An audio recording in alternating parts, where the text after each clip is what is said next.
আমাদের Malaysia, Brunei এবং বিভিন্ন দেশে সুকুক এবং অ্যাসেট বেস যে কোম্পানিগুলো, সিকিউরিটি কোম্পানিগুলো আমাদের ক্যাপিটাল মার্কেটে আসে, সেগুলোতে ওদের অনেক প্রচণ্ড রকম ওনাদের দেশে উন্নত হয়েছে।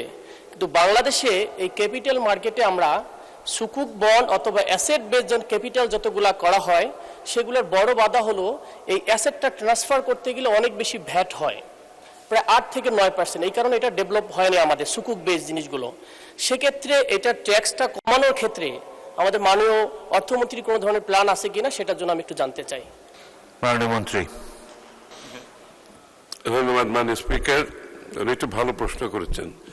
আসলে বাংলাদেশ এই মুহূর্তে ক্যাপিটাল মার্কেট অত্যন্ত খারাপ অবস্থায় আছে।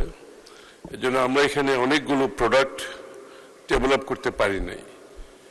ইতিমধ্যে আপনারা জানেন সিকিউরিটি অ্যান্ড এক্সচেঞ্জ কমিশন একটি নতুন কমিশন গঠন করা হয়েছে অত্যন্ত অভিজ্ঞ লোকদের নিয়ে, এবং আগামী দিনে ক্যাপিটাল মার্কেটকে অ্যাক্টিভেট করার জন্য, এর মাধ্যমে আমাদের অর্থনীতিতে নতুন গতি সঞ্চার করার জন্য আমাদের অনেকগুলো ডিরেগুলেশন আসবে, এবং এর মধ্যে সুকুব রয়েছে। সুতরাং এই মুহূর্তে আমি এর চেয়ে আর বেশি বলতে পারছি না।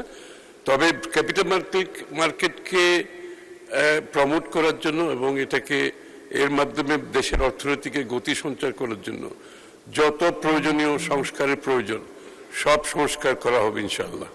ধন্যবাদ।